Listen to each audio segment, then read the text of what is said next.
Hello and welcome to the CX Files for 19th of June 2025. My name is Mark Hillary and I'm in Sao Paulo, Brazil. And I'm Peter Ryan in Montreal. Mark, good to see you and hope that the weather is faring nicely in Brazil as you're moving into winter. I can see that you've got your Commodore 64 hoodie on, and that's probably not a good sign. Yeah, but you know how it is. Whenever we have these conversations about winter in Brazil, it's all relative because it It's is all about relative. 25 today, but that's cold compared to what I've been used to. Yeah, no, and fair enough. But where I am here in Montreal, we are just hitting 25 and we're supposed to be in summer. So I don't know. I can't figure out the climate anymore. But good to catch up. And we've got a really interesting podcast today for everybody. Now, earlier this morning, I had the chance to catch up with two thought leaders in our industry. I spoke to Nicola Collister from Custerian in the UK and Jerry Briggs from ApexCX in the United States. And we had a bit of a myth busting session when it comes to AI. You and I have talked on this podcast many times, and we've had many guests who've been discussing some of the concerns about hype cycles, about the technology, where it's at versus what it's purported to be able to do. So I thought it'd be good to get two third-party consultants, people who are involved in CX technology, in the implementation of CX technology, and quite frankly, two people who have a reputation for not mincing words to come on the pod and have a little bit of a chat about where AI actually sits in 2025, a little bit about the impact of the hype cycle that we're all being flooded with on LinkedIn on a daily basis and the impact that it's had on customer experience delivery and where AI is going. So I definitely think it's going to be one of our more provocative episodes. Yeah, the AI hype cycle definitely needs some myth busting, especially in this whole area of CX. I've actually been looking at quite a bit of research about the implementation of AI and what different companies are using it for. And I think that that's really interesting because ultimately, we're not just using this as a sort of a magic bullet. There needs to be some sort of business outcomes from this, whether it's to generate efficiency or productivity or even innovation to create new markets or new products. And so there has to be some sort of outcome. But there's a big difference between the US approach, which generally seems to be almost this kind of hype cycle. AI is getting better. AI is getting better. You need to rush in. You need to do something because you might miss out. And if you look at what's going on over in China, then there's about nine out of 10 companies that are already using AI for actual sort of solid use case solutions. And that could be, your local dry cleaner or your local pet sitting service. It seems that every company throughout the entire society seems to be embracing this and using it in some way. And that must be having an incremental effect on the efficiency of those businesses. And I just think that it's a very interesting sort of mindset difference between how do we take what we've got today and apply it to my business and use it compared to how do we just keep running faster because something better is going to come out tomorrow. So we better implement something today. Yeah, the $6 million man tagline, better, faster, stronger, doesn't necessarily apply in this case. And there needs to be a lot more strategic thought.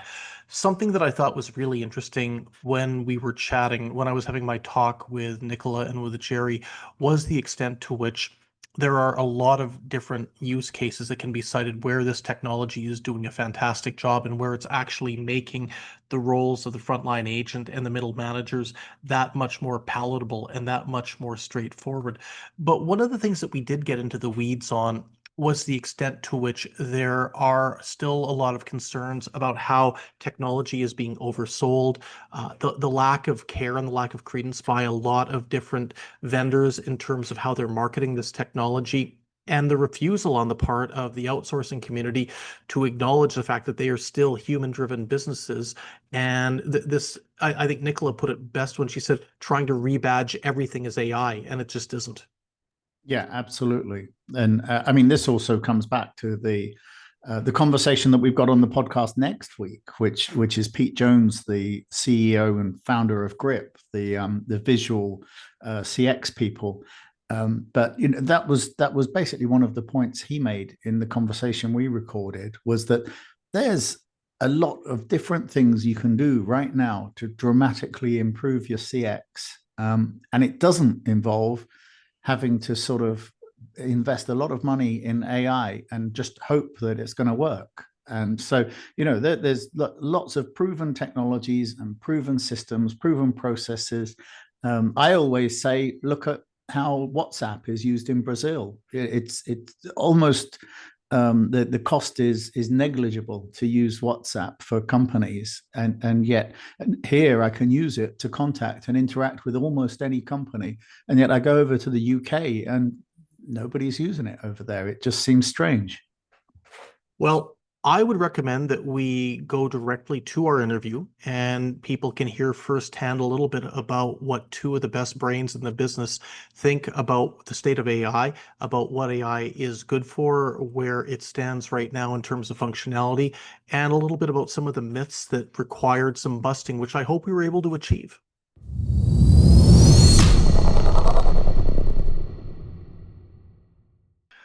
Well, this week's CX Files is going to enter what I like to term the zone of uncomfortable discussion. And it's not because we have people on the podcast that are into uncomfortable topics, but we are going to be talking a little bit about what's happening in regards to hype cycles, what's going on in regards to white noise in the industry, specifically around technological innovations around artificial intelligence.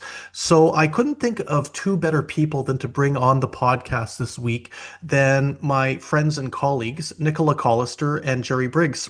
Greetings to you both. Thank you. And to you. Well, thank you very much. And just as a point of departure, I realize that you are both newbies to the CX Files, and we're delighted. We are always looking and bringing in new blood into our little corner of the cyber world. So starting with you, Nicola, if you could just introduce yourself, talk a little bit about your role and a little bit about your company.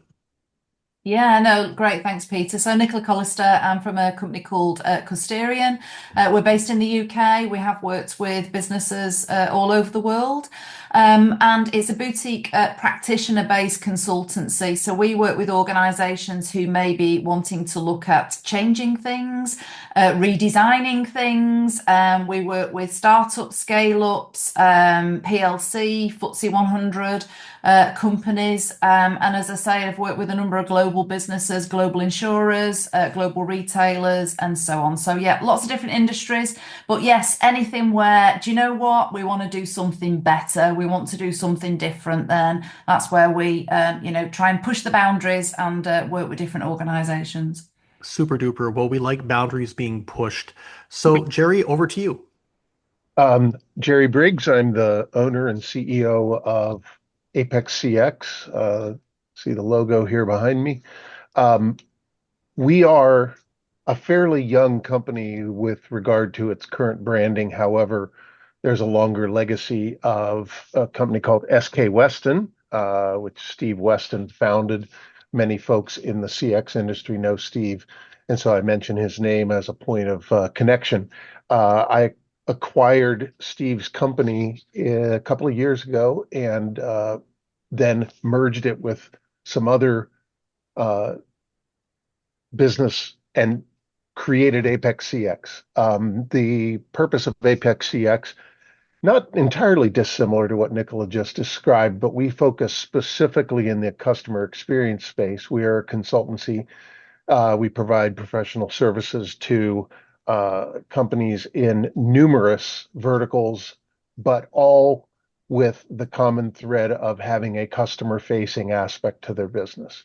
So we advise on adoption of new technologies, on adoption of process changes, helping with strategies around the CX space. And so those things are our focus, and we remain focused in that CX space. Okay, well, that's perfect. And thank you very much to both for the context of your experience, of your businesses, and what you do. And I think we've got the perfect group to discuss what's going on in regards to artificial intelligence and the hype cycles around it. Now, to give a little context from my side, about a week ago, I published a blog on my website discussing this whole issue around hype cycles and specifically around the outsourcing community about how they need to be offering a much more holistic package of different offerings, services, solutions if they're going to be relevant to the buyers. It probably to date has been the most popular blog I've published this year and got a tremendous amount of commentary around it. And there seemed to be a lot of people who were very much in accordance with my take on it. Now, the reason I decided to publish this blog was because I've been speaking at a buyer event about 2 weeks ago in the United States. And one of the things I asked during my talk was a show of hands in the audience about who was tired about hype cycles, white noise, etc., around AI. And literally every hand went up. There seemed to be a lot of frustration amongst these buyers, whether they're buying from technology companies or from outsourcers, about AI and all the almost promotion for the sake of promotion that's going on right now. And the impetus for this podcast really, I think, came out of that, coupled with a conversation that Nicola, you and I had a couple of months ago, a little bit about this very same topic. So it's great that we're all able to catch up. We're all able to chat and share some ideas. So I'm going to start with you, Jerry. And I wanted to get your sense if we can do a very quick, maybe level set here around the hype cycle surrounding AI and the customer experience space. I think we can all agree that since ChatGPT came out about 3 years ago, this has been all encompassing. It's been consuming. It's been just taking up so much of our time, our energy, and quite frankly, headspace, if I can use that expression. From an on the ground perspective, Jerry, what do you think the impact, not of AI, but the hype cycle around AI has had on customer experience? Uh, Great question, Peter. And I concur with you that the hype cycle has been really unprecedented, I think, with regard to AI. Having spent a very long part of my career doing technology implementations of, latest and greatest whiz bang stuff, I'm accustomed to seeing those hype cycles come and go. The one for AI has probably been stronger, lasted longer, and has been probably, unfortunately, a little bit confusing or more confusing than others. I think that what it's done is divert focus from the fundamentals of customer experience. I think that for good or for bad, it has made good inroads in ways that it can successfully assist, but it has also created a mystique around it that somehow it's a panacea for all ills with regard to customer experience. It's certainly not limited to customer experience, but in that vein that we're talking about, I think that the hype cycle has created a sense that if I spend the money and get AI, which in and of itself is kind of we may talk later about how sort of overly simplistic that thought is to get AI. But if they do, that they will somehow have solved all of their issues with regard to customer service and customer satisfaction. So I think that diverting the focus away from the fundamentals has made it more frustrating for a customer base that already has a number of things to be frustrated about in terms of impersonal treatment. I love your take on that, Yeah. Nicola. As I toss the baton to you here, I want to do it in the context of the fact that when you were chatting a little bit about Custerian, I love that you're working with organizations that range from the startups all the way through to FTSE 100 firms. And my sense is it doesn't matter how big the company is, But so many CX leaders have either by design or inadvertently taken their eyes off of that CX ball, as Jerry was describing, because of the fact they're almost chasing this shiny reflection in the water that nobody's ever actually going to be able to catch. They are, but again, because nobody wants to look stupid. Nobody wants to be showing up in a management or leadership meeting. Nobody wants to get brought into the board or the exec meeting. And, we don't want to look like fools. But I think, and it's interesting, Peter, you and I were chatting, as you say, a few weeks ago. You'd think we'd learn. You think the industry would learn. If we reflect back, and I think, Jerry, hopefully, I think we can all remember this. Do you remember the omni-channel hype, omni and seamless? Then we had social media jumping on the bandwagon. We had to be on social. And I remember having conversations with many executives to say, why? What is your social media strategy? Why, as a business, do you need to be on social media? Then it was big data, and now we've got the glossy new thing. There's AI. And I know I've been to many tech conferences as well, and I work with a number of tech who have actually got AI as part of their data and tech stack.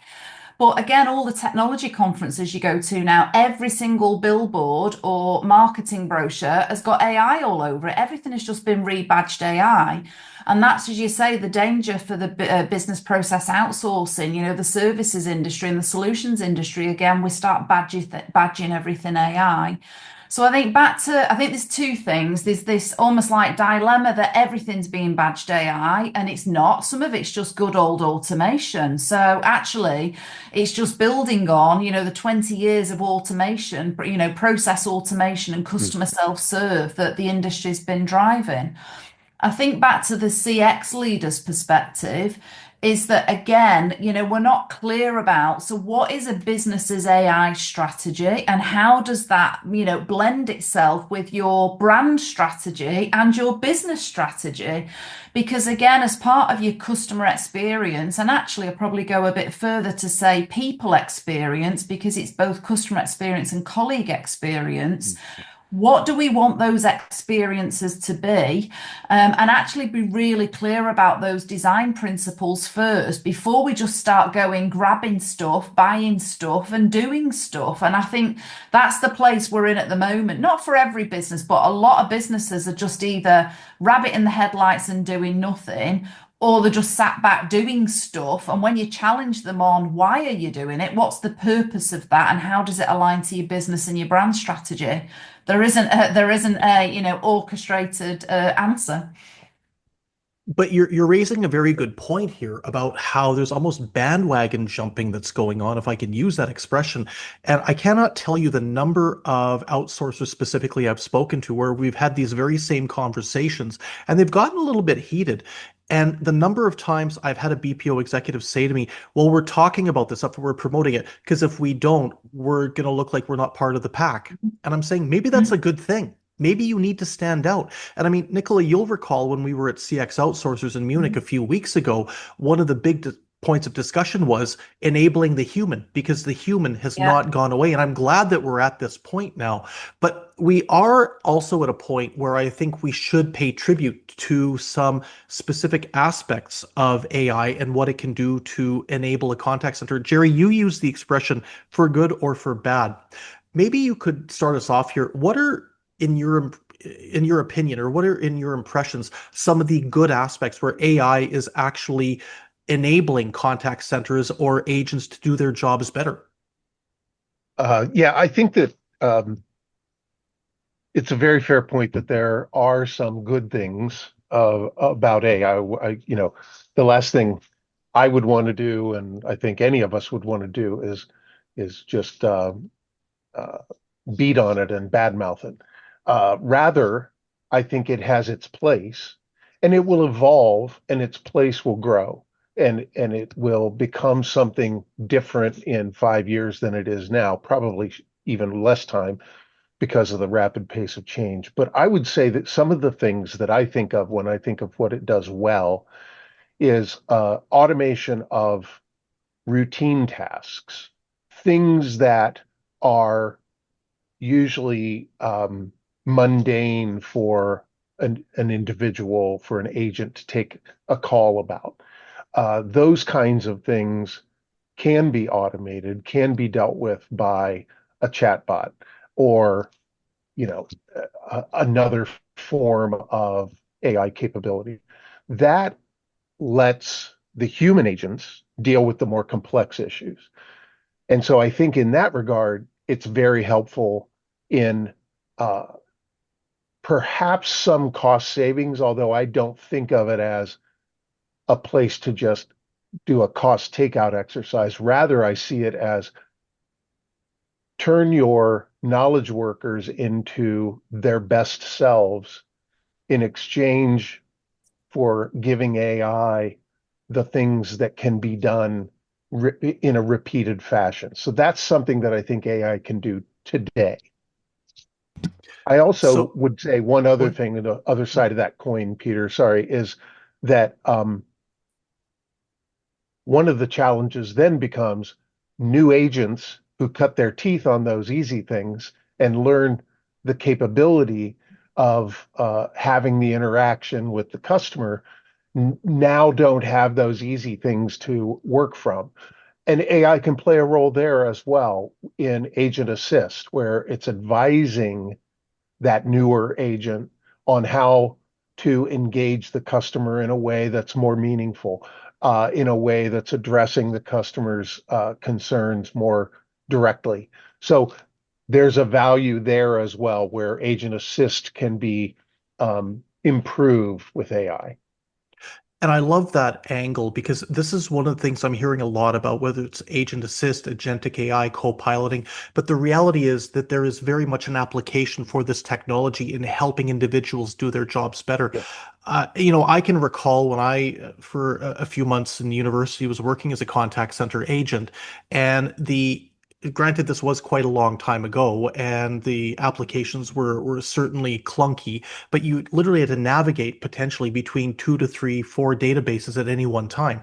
And none of these different tools spoke to one another. But Nicola, as we're talking a little bit about agent assist, it strikes me this could very much be a game changer, not just in terms of helping an individual perform a support function in a superior fashion, but also potentially lead to improved job satisfaction and reduced attrition. Absolutely. And I think, as you say, I totally agree with what Jerry was saying there. So, as you say, whether it's agentic AI, chat, and all of that, it's almost we can help our colleagues in turn who are helping our customers. So, absolutely, the whole agent assist. I've seen some really great examples actually in the US and over here in the UK. With natural language processing, AI, where it's actually promoting the best products, the best services, actually, rather than relying on that salesperson having to navigate, the 27 different products that we've got. Or, if you go to the telco world, it could be thousands of different, products and rate cards and so on. So absolutely, agent assist is definitely where we're seeing some really brilliant use cases. I think the other thing, automation of routine tasks. So the big one's wrap time still. So, wrap time in a contact center makes up between 15% and 20% of average handle time. So, a metric we all hate, but a metric that's absolutely crucial for capacity planning. And again, some fantastic examples of automated wrap, a bit like we use ChatGPT. Well, again, it's automating, you're not having to sit there keying in the details after a call, and improving compliance. But back to your point around colleagues, one of the other key challenges, again, for any operational environment is absence and attrition. Wellness of people, as we're automating, more of the simpler stuff. Well, we're leaving loads of complex stuff. So actually that's putting pressure on the colleagues then that's dealing with that. And I think the big role for me is team leaders. What can we do to aid team leaders? And again, we're starting to see use cases now where AI can play a part in analysing all of those data points that we have to measure an advisor or teams of people on, and actually pinpoint, do you know what, as a team leader, you probably need to go and spend, 20, 30 minutes with this person over there in your team of 15 or 20, because that's how many people they've got in the teams. And again, we're only seeing, snippets of it, but I think that's where there's a real role for analysing data and actually highlighting, proactively highlighting and planning where a team leader could be spending their day or spending their week. I think the second point being, again, we are awash with data. So, whether it's contact centers, I've worked in logistics and supply chain businesses, we're awash with more data than any other function in any business. But again, team leaders can't analyze all that data to understand a pressure point of, is somebody about to leave, or actually are they about to go off sick? Whereas again, we've seen some early snippets of where AI can analyze all those data points, start to see even changes in people's sentiments. So how they're speaking to customers, how they might be writing back to customers, and actually start to identify, do you know what, you may have a problem over here. So again, you may want to go and just spend some time with that person and understand, are they getting the support they need? Actually, as a team leader, are you spending enough time with that person? So I think that's where actually all of the sort of stuff we said at the start in terms of automation of routine tasks, I think that's just a given. I think where the value add could be more focus around the team leader, the coaches, and equally, how it could aid those roles going forward. And you raise, I think, a very good point there, because one of the things that we're tracking in the research we're doing is over the past few years, there's been a heightened level of those supervisory, coaching, middle management individuals that are more prepared to attrit, because probably the volume of information they're being asked to analyze and process in a short amount of time is just overwhelming. And I mean, I could well imagine I wouldn't want to do that. Now, Nicola, I'm going to stick with you here for a sec. And you talked about something a little while ago, and I love the way you put it. All the badging of AI on all these different elements within a contact center's operation. Where do you think AI is being oversold in terms of what it can do in today's contact center? And what do you think the impact of that has been on whether it's the BPOs or maybe an enterprise CX leader in terms of how they can plan their investments out? I think where I've seen, probably poor executions, and I've experienced it as a customer, and you're almost sat there going, well, I can absolutely see how they've done this. And it's a bit like we said, in the earlier days of outsourcing and offshoring. Don't just take what you've got today. And as Jerry talked about processes, tech, don't just take what you've got today and lift it and shift it, and send it overseas and expect them to do something better with it. And that's the same that can be said of AI. So again, or automation, don't just take what you've got and just expect AI now to add some sizzle, automate some things, make it a bit easier, and then that's fine. And that's where I've seen some really poor experiences. As I say, I've seen it, in businesses, and I've equally also seen it and experienced it as a customer. So for me, I think it's that, again, it's getting back to grassroots and saying, what needs has a customer got when they're coming to us? What problems, or equally, what solutions are they looking for if they're trying to buy something or, renew their insurance? So what needs has a customer got? And then what outcome are we looking for? And then how do we design that experience? And where do we feel AI's got a place to play? Not just almost pushing it in and dumping it in and going, let's just make that a bit better and make it a bit more efficient and a bit more cost effective. And that's where I think the businesses that are actually standing back and saying, let's not just almost like maybe make it a bit better, let's totally stand back and say, what should we have done in the first place actually to have a much better process and a much better outcome. But, and I'll throw this open to both of you because I'm curious about this. Would you not agree that the providers, the solution providers or vendors of AI in CX also have a responsibility to be very clear about what this technology can do, where it can be effective, as opposed to overselling it, as you said, Nicola, almost like you've got to take this on now. It's got to add the sizzle and the spice. Jerry, maybe you start us off on this. Sure. Yeah, Peter, you couldn't be more spot on, I think, in our experience and what we're seeing. And let me step back for just a second and say, no new wave of change technology driven or otherwise, but many of them these days are technology driven. None of them go right to what Nicola described, which is exactly the way I would describe to do it, where you step back, you understand it, you evaluate your business and how it fits into your business, and you build it into your strategy, and then you implement it in a way that improves your overall experience for your customers. That need to step back and look at things is rarely the thing that a provider of a solution is going to advocate. And it doesn't make them bad people. They're motivated to sell their product. And so if they make it sound harder, maybe they won't get the sale and maybe somebody else will. So they have to make it sound as easy to use and easy to implement as possible in order to be the most appealing.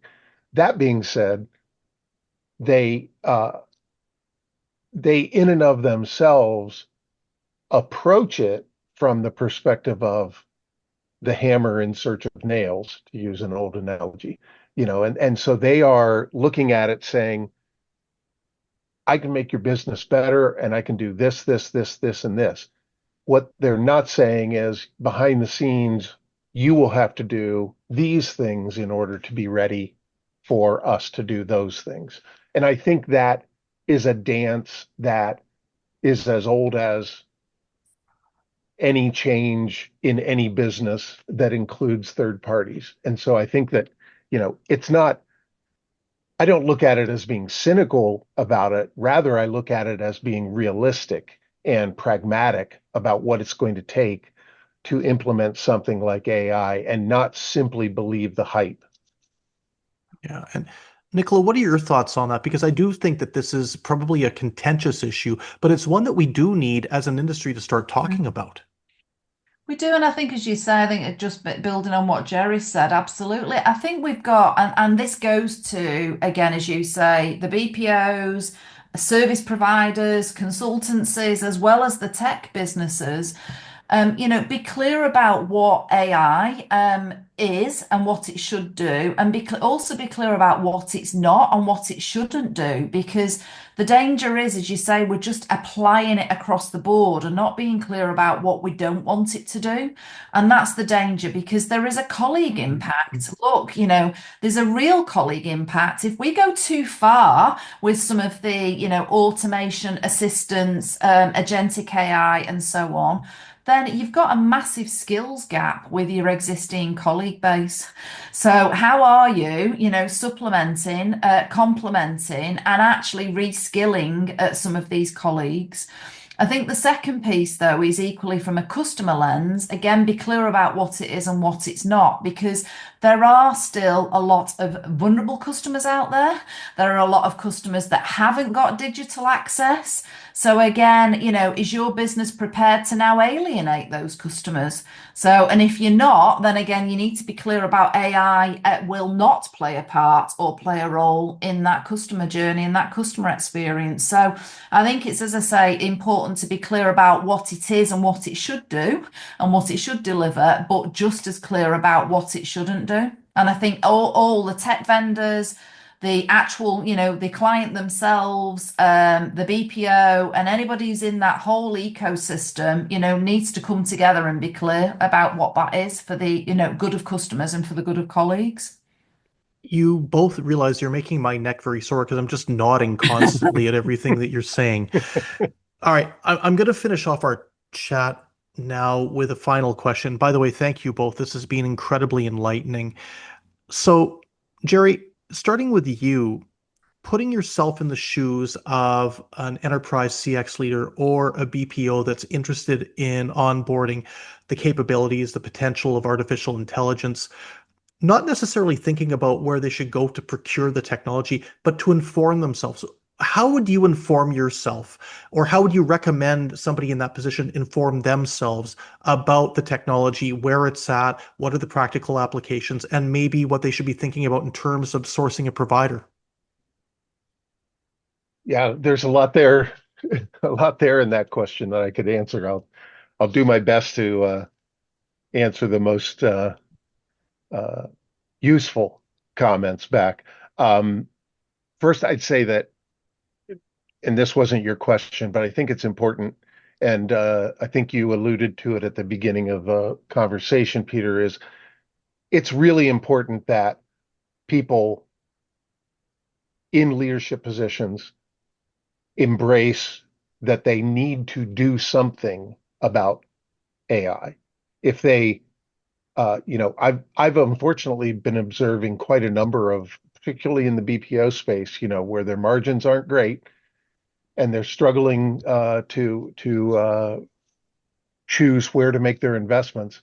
They're kind of saying, well, I'm going to wait and see. I'm going to see where it goes. And the challenge with that is uh, it's going to go whether they go with it or not. And so I think that it's very important as a senior leader in any organization with a customer facing responsibility to engage in the AI dialogue. Now, your question goes to how do you do that?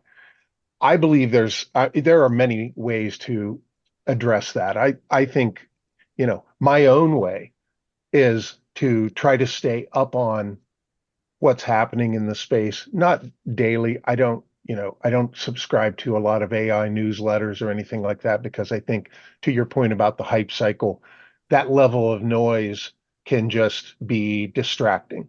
So rather than that, I use opportunities where something triggers me wanting to learn more, and I do my own, Google based research on it. And, it's amazing how much is out there written about AI and more coming every day. So you can get a decent lay of the land on your own, even personally, or you can ask someone on your team to, synopsize it for you.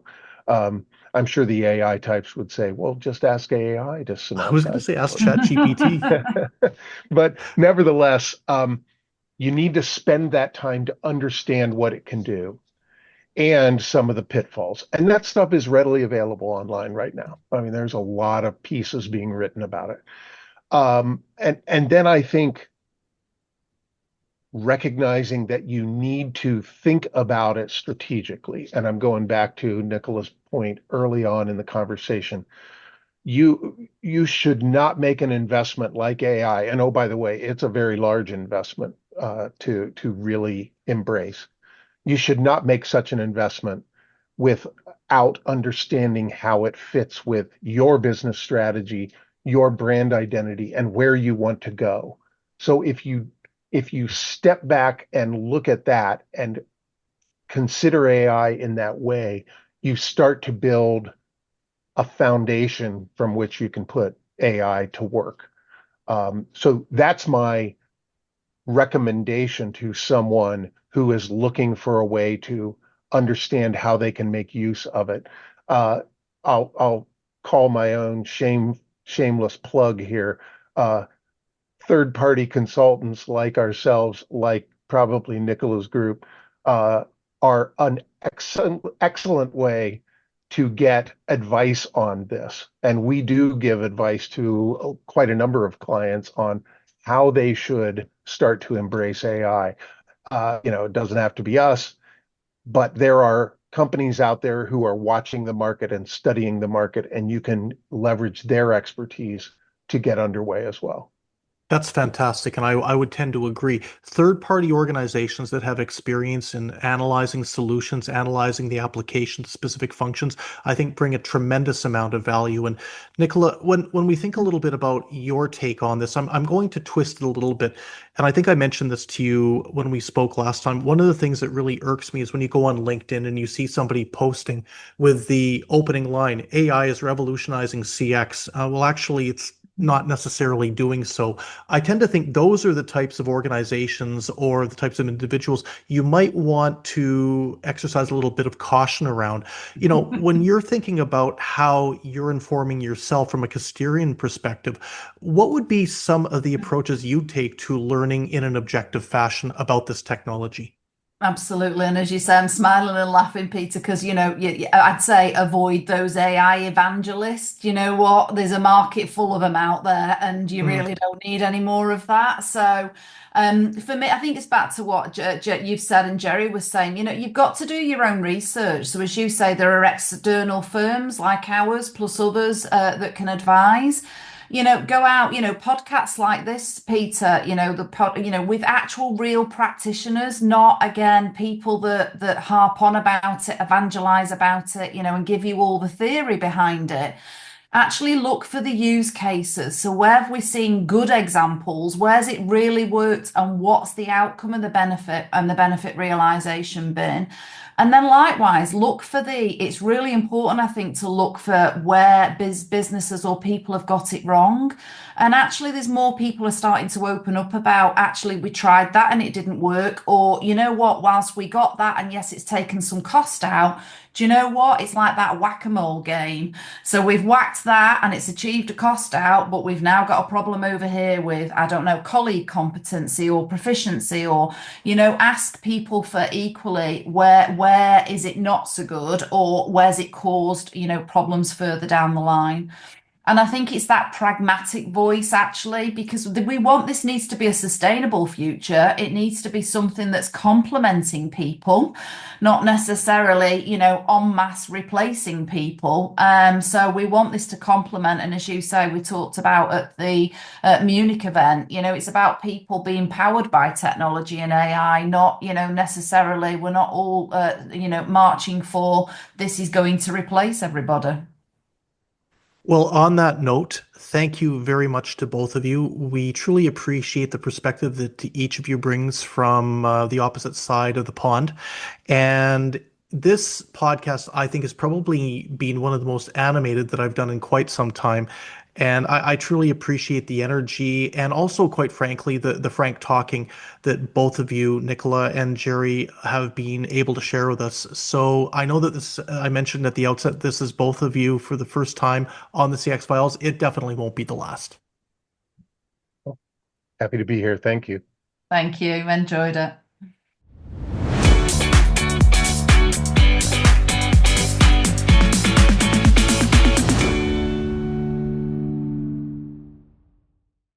Thanks for listening to the CX Files podcast. We really appreciate your feedback and suggestions. You can reach myself, Mark Hillary, or Peter Ryan via LinkedIn. Please also leave a rating or review on your favourite podcast provider, as that helps more people to find us. As always, we'd like to thank Chris Haig at Traction Media for the CX Files graphics. See you next week.